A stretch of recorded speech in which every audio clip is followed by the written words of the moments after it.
नमस्कार बच्चों, good morning. आज की क्लास में आपका स्वागत। और पिछली क्लास में हम लोगों ने जो पढ़ा उसके बाद हम लोग जब वो उसका काम कुछ बच्चों ने किया, कुछ ने नहीं किया। ठीक है, टाइम पास कर रहे हो आप लोग। आज हम लोग जब वो बात करेंगे पदार्थ चित्रण के बारे में। पदार्थ चित्रण आखिर होता क्या है, क्या चीज़ है ये, क्या काम आती है, क्या है ये पदार्थ। आप समझ सकते हो मटेरियल, कोई वस्तु, कोई चीज़। और चित्रण जो है वो उसका चित्र, यानी पदार्थ चित्रण। तो इसको जो वो कहते हैं इंग्लिश में स्टिल लाइफ। स्टिल लाइफ, ऐसी लाइफ या ऐसी ज़िंदगी या ऐसा जीवन जो ठहरा हुआ हो, जो रुका हुआ हो, जो एक जगह ऐसे लगे कि ठहर गया है। अब जैसे कि ये ईंट है मेरे पास में, तो ये ईंट साबुत नहीं है, चलो टूटी हुई है।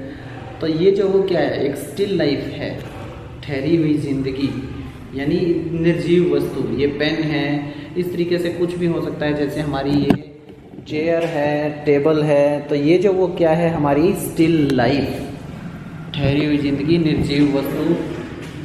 तो देख सकते हैं आप, ये स्टिल लाइफ पुराने ज़माने में इसको, या फिर कुछ स्टडीज़ में बच्चे जो वो हरियाणा में खासकर जानते हैं इसको मॉडल के नाम से। राजस्थान में भी मॉडल के नाम से जानते हैं। मॉडल बनाओ, होता क्या था, एक पुस्तक रख देते थे सामने, उसके ऊपर सेब या गिलास उल्टा करके रख देते थे और बोलते थे मॉडल बनाओ। अब ये मॉडल है क्या, ये है मॉडल।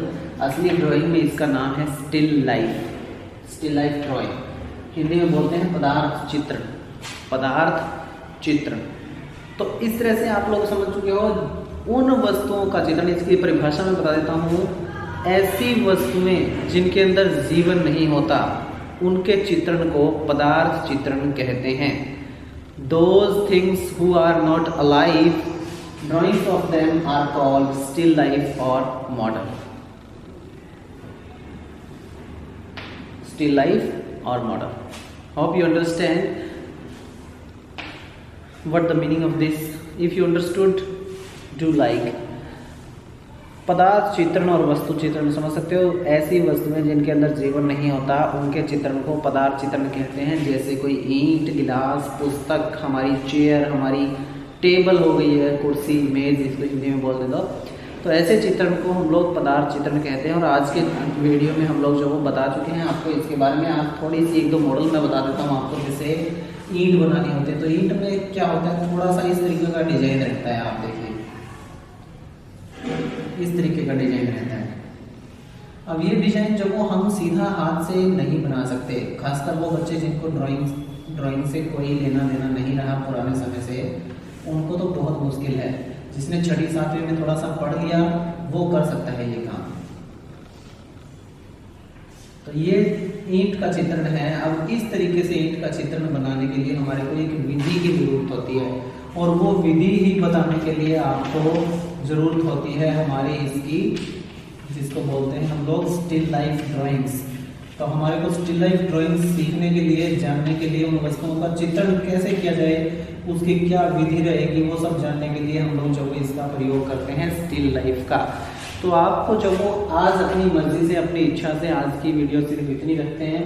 आपको अपनी इच्छा से कोई भी स्टिल लाइफ बनाना है, आप इस तरीके से पुस्तक बना सकते हो, इसके ऊपर गिलास भी बनाया जा सकता है, सेब भी बनाया जा सकता है। इस तरह की ड्राइंग्स आप जितना दिल करे उतनी बना सकते हैं। तो आज आपको, आपके ऊपर है, पहले आपको परिभाषा लिखनी है। पदार्थ चित्रण की परिभाषा क्या है, मेरे को भेजो। सभी बच्चे लिख करके भेजते नहीं हो। पदार्थ चित्रण, स्टिल लाइफ, इसको पदार्थ चित्रण को बोलते हैं। ऐसे चित्र जिनमें निर्जीव वस्तुओं का चित्रण किया जाता है, पदार्थ चित्रण कहलाते हैं। या फिर निर्जीव वस्तुओं के चित्रण को पदार्थ चित्रण कहते हैं। Still life same way, still life is also just converted into English that I told you already. Still life, those things which are not alive, drawings of them are called still life. So hope you understood. If you like this video, if you like this way, please like, subscribe and hit bell icon for get more videos like this, so that you can learn about art education. That is very important to life, because this is just maintain your life, maintain your mind. It gives you the power of meditation. So draw any one of drawing from your side, and in next class we will learn that how we can draw these type of drawings in proper way, in a way that we should create them. Hope you like this video. Like, share, subscribe, so that we can know more about art education.